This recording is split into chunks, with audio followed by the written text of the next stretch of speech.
السلام عليكم ورحمة الله وبركاته. ازيكم يا بنات؟ عاملين ايه؟ يا رب تكونوا بخير. شفتوا الجمال ده؟ عملته في 3 دقايق 5 دقايق هتكوني مخلصاه. تعالوا نشوف الطريقة تتعمل ازاي. طبعا دي مهلبية بالجيلي. في ناس هتقولي جيلي في الشتاء في الساعة اللي احنا فيها. طبعا الواحد في الشتاء بيبقى عظمه بيوجعه. لكن الجيلي فيها مادة الجيلاتين بتخلي يعني بتخلي العظم، بتقوي العظم يعني بتديله قوة شوية. جبت نص كيلو لبن. عايزة تزودي، انا بعمل على قد عددنا كل مرة، يعني مش بحب افضل حاجة، يعني اخلي حاجة تفضل. وجبت معلقتين نشا، بدوب النشا في اللبن وحطيته على النار. مهلبية عادية. طبعا حطيت سكر، بحط معلقتين 2 بس، مش بحبه مسكر قوي.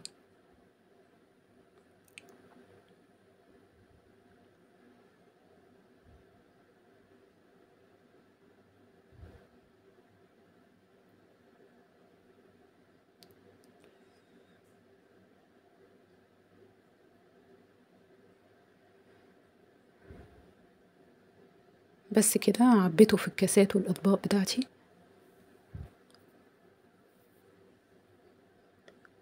وعندي جيلي باكو واحد بس مش كتير. بحط كوباية مية سخنة، يعني مغلية، وبفضي عليها باكل جيلي بتاعي. بقلب كويس.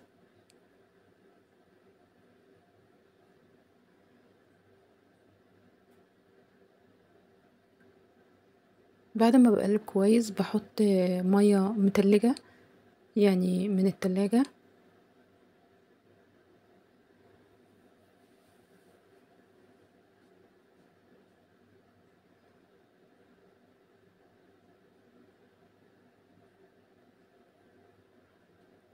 وبفضي واحدة واحدة على المهلبية.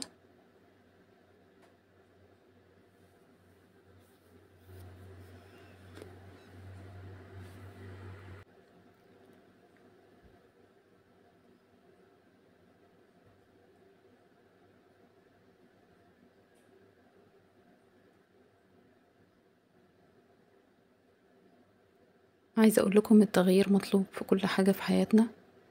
مكان جديد، جو جديد، طعم جديد، طعم جديد للأكل. فالمهلبية لوحدها بتبقى طعم، الاتنين على بعض بيدوا طعم تاني خالص. جربوها هتعجبكم كتير.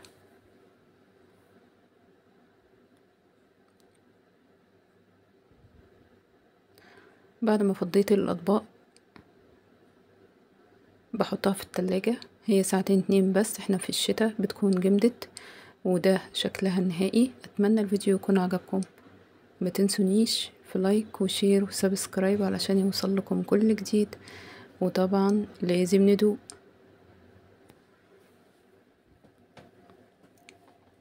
القوام بتاعها متماسك وشكلها جميل وطعمها حلو.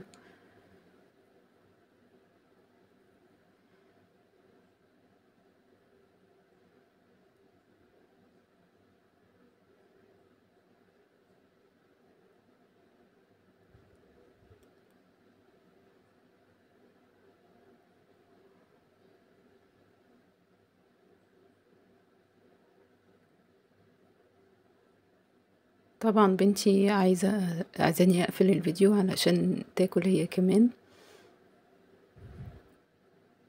كان طعمها جميل فعلا. بتمنى الفيديو يكون عجبكم وبحبكم كتير.